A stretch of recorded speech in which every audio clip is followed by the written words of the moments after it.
Hola, buenas.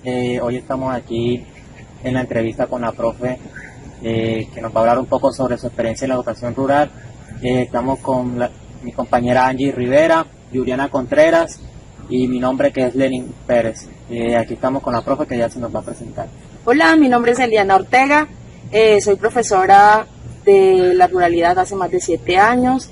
Estuve con los centros educativos rurales La Nará, El Tigre, Piamonte y Santa Rosita, particularmente con un programa del Ministerio de Educación que se llama Todos a Aprender. Somos docentes tutores, enfocamos en estas instituciones con el firme propósito de mejorar la calidad educativa de las instituciones rurales en Colombia. Entonces aquí vamos a empezar a hacerle una serie de preguntas acerca de su experiencia y aquí empezamos con mi compañera Juliana. Profe, vamos a hacerle la primera pregunta y es ¿qué experiencia ha obtenido usted durante su proceso como educadora en la zona rural? Bueno, ¿qué te digo? La experiencia ha sido muy rica y ha sido muy dura porque también así como ha habido experiencias muy buenas, también han surgido experiencias muy tristes. La ruralidad refleja el abandono social en el que desafortunadamente está Colombia. Allí en la ruralidad vas a encontrar lo que tú a veces lees o ves en las noticieras, cuando hablan de desplazamiento, cuando hablan de por ejemplo, niños que tienen bajos niveles económicos o que viven en bajos niveles económicos, niños que sufren de desnutrición, abandono total. Pero también vas a encontrar experiencias muy bonitas, por ejemplo, cuando los niños a pesar de tantas dificultades superan, llegan a aprendizajes, generan habilidades que ni siquiera tú te habías imaginado que ellos pudieran alcanzar. Entonces son experiencias muy gratificantes, son muy alentadoras y eso te hace fortalecer cada vez más la capacidad y el querer ser docente. Bueno, la segunda pregunta es ¿qué medios de transporte utiliza usted para dirigirse hacia esas veredas?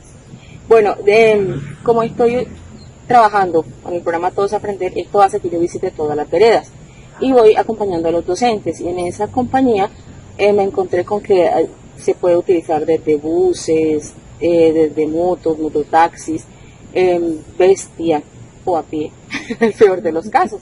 Por lo general son trayectos muy duros, muy largos, de 2 horas, 3 horas, y en el que tú a veces en ese andar tú no te explicas cómo un país tan rico económicamente hablando, porque Colombia es rico, lástima que las cosas no llegan donde deben llegar, tú no entiendes cómo tú estás trabajando, estás caminando por un sendero que no parece ni siquiera camino, pero que es lo que hay. Entonces eso a veces es un poquito triste, de verdad.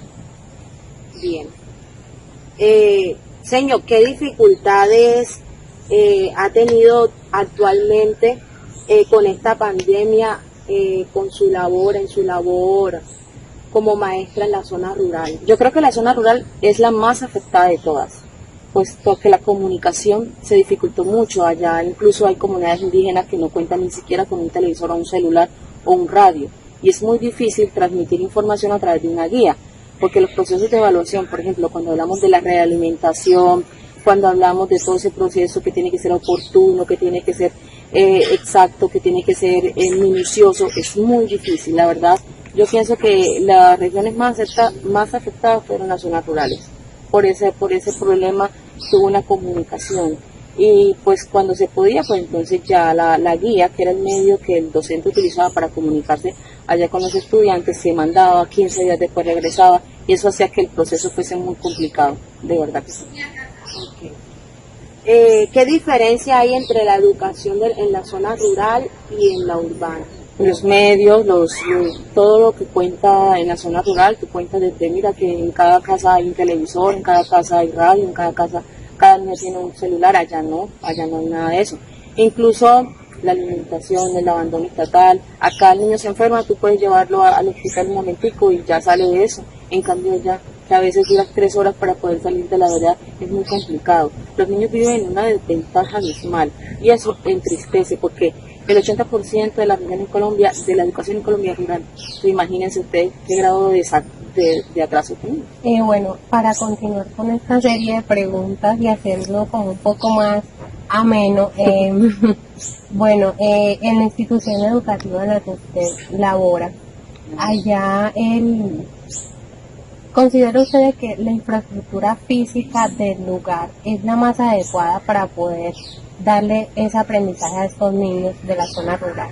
De hecho, gracias a todo el proceso de posconflicto, la zona, por ejemplo, la institución educativa rural de La Nará, que queda en el municipio de Cáceres, Bajo Cauca antioqueño, ha sido beneficiada de muchas obras.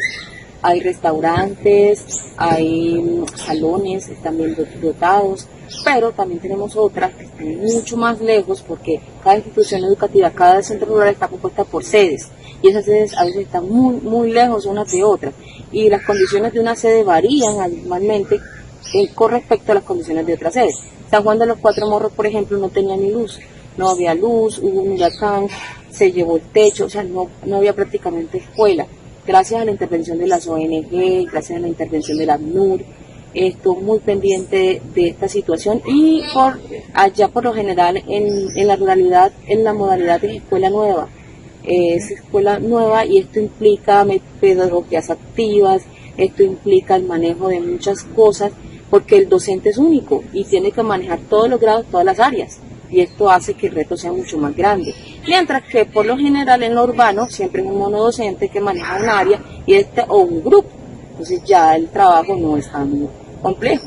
Escuela Nueva tiene sus ventajas también que maneja sus materiales, pero sin embargo muchos han criticado este material porque el docente al no tener tiempo obliga a que el estudiante lea o transcriba esas guías y de eso no se trata. Entonces, por eso se necesitan docentes expertos en pedagogías activas, docentes que les guste, que sean entregados de lleno con la labor que realiza. Profe, ¿usted considera que las políticas del Estado con respecto a la formación de la labor docente en la zona rural es la más adecuada o qué fallas cree usted que pueden tener? Que ellos nunca fueron preparados para esos escenarios, que ellos nunca estaban preparados para atender tantas cosas, porque es que al docente en la zona rural le toca ser rector, le toca ser administrador, le toca atender padres de familia, le toca atender todos los grados, le toca atender todas las áreas. Entonces a lo que es atender un niño de preescolar, primero, segundo, tercero, cuarto y quinto, más el padre de familia que viene a que necesita alguna cosa, más si se dañó el agua y toca arreglar la bomba. Entonces, más si el niño viene triste, entonces le toca de psicólogo, si el niño le duele la cabeza le toca médico, le toca ser multifuncional y eso, la verdad, nadie está preparado para eso. Sin embargo, siento que las universidades sí se quedan muy cortas en cuanto a experiencia y en cuanto a necesidades, sobre todo cuando hablamos de pedagogías activas, pedagogías que impulsen el aprendizaje a través del hacer, del saber hacer. Bueno, ¿considera usted que las estrategias pedagógicas que se implementan en el aula son las más adecuadas que utilizan nuestros docentes rurales? Pues por la experiencia que tengo precisamente en el trabajo que estoy desarrollando, a veces no son las más adecuadas porque son multitableros, o sea, son una réplica de la escuela graduada en donde los niños de tercero van a trabajar aquí, los niños de cuarto van a trabajar con esto y los niños de quinto. Entonces, usted ve una clase multitablero. Entonces, esas no son, digamos que las estrategias más adecuadas, porque si Escuela Nueva impulsa una misma actividad para todos, pero con diferentes grados de profundización, para que todos se enriquezcan en la medida en que compartan. Entonces, aquí se ve que el niño de quinto apoya al niño de primero, pero que el niño de primero incluso es más expresivo que el niño de cuarto y de tercero. Entonces se ven unas interacciones muy interesantes en el aula y de eso se trata, que Escuela Nueva aproveche eso y que sobre todo desarrollen los niños la autogestión, el autoaprendizaje, la metacognición, que se preocupe por su aprendizaje, se preocupe por dónde va y cómo lograr el próximo o el nivel que sigue. Bueno, profe, ¿y qué anécdotas significativas ha tenido usted en su labor docente en esta zona rural? La que me marcó, y no es agradable, la que me marcó y me marcará toda la vida. Fue una anécdota que viví en Nará, en la sede de Nará. Resulta que ese día teníamos una integración y estábamos construyendo la escuela de tus sueños. El niño, como es una zona que los niños se ha permeado por la violencia, porque la influencia de estos grupos de alguna manera ha hecho mucho énfasis en las comunidades, en cómo se tratan. Entonces ese día a cada niño se le repartió una hojita y se trataba de que él dibujara y expresara la escuela que él soñara, la escuela de sus sueños, que quería en su escuela. Resulta que ese día, precisamente ese niño en particular, el niño no hizo el dibujo, sino que tomó y dobló las hojas y hizo una pistola. Y entonces cuando empezó entonces yo entré en conflicto con él porque yo le decía que no, que esas armas no, que no imitara eso, que mejor jugáramos, que mejor pintáramos, pero ya el niño lo tenía tan enfocado. Ese día terminó la jornada, yo hablé con él, le dije que tratara de dejar esa arma, incluso le iba a regalar un balón o un ajedrez y empezó a hacer como unas actividades para regalar. Resulta que cuando ya acabó la jornada a las 2 de la tarde, cuando ellos ya se fueron, ellos viven muy cerca de la escuela. Nosotros siempre por lo general nos quedamos desarrollando, evaluando las jornadas y se oían gritos. Resulta fue que el niño cuando llegó a su casa no encontró a la mamá y él vive con 2 hermanitos más. Aprovechó y sacó como en una bolsa que estaba guardada encima del techo, la bajó y sacó un arma. Esas pistolas de esas hechizas, esas que hacen, Sí, esa. y empezó a jugar con ella y la hermanita le dijo que no jugara, que ya lo estaba cerca y que les podía hacer daño, pero el niño en su juego disparó el arma y le dio a la hermana en la cabeza. Entonces nosotros estábamos muy cerca, escuchamos y bajamos. Eso para mí me ha marcado muchísimo y desde entonces mire que yo a veces me cuestiono si yo hubiera hecho más, si yo hubiera sido más eficiente y más efectiva, quizás el niño no hubiera tomado el arma, quizás, o sea, son cosas que se le salen a uno de las manos, pero que uno nunca espera que cosas como eso sucedan. Entonces son situaciones que le marcan a uno para toda la vida. Pero también hay situaciones que me marcan y que son también agradables. La niña de preescolar, por ejemplo, estábamos trabajando la letra D, yo me acuerdo con una profesora de la alcancía, y en la alcancía la profesora colocó las fichas de dominó, dibujo bueno. Vamos a escribir la palabra y escribió la palabra dominó. Ustedes van a leer la palabra y van a hacer un dibujo que corresponda a esa palabra. Y la niña dijo perro.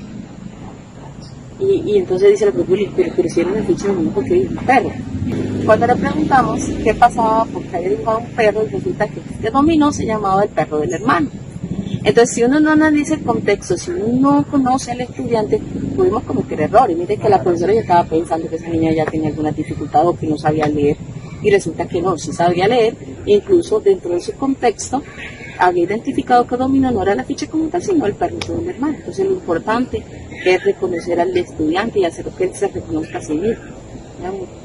Bueno, mire que hay de todo, hay una La otra pregunta es, ¿qué enseñanza nos daría usted a nosotros como maestros de formación? Un consejo que yo les daría es que den lo mejor, hagan lo mejor que puedan hacer, den todo de sí para que las cosas les salgan. Estudien, lean. Imagínense que nosotros nos dicen, nosotros los profesores enseñamos a leer, pero resulta que somos los que menos leemos, somos los que menos escribimos, entonces son como ironías. Y cuando una persona lee, cuando una persona escribe, se nota en sus procesos, se nota.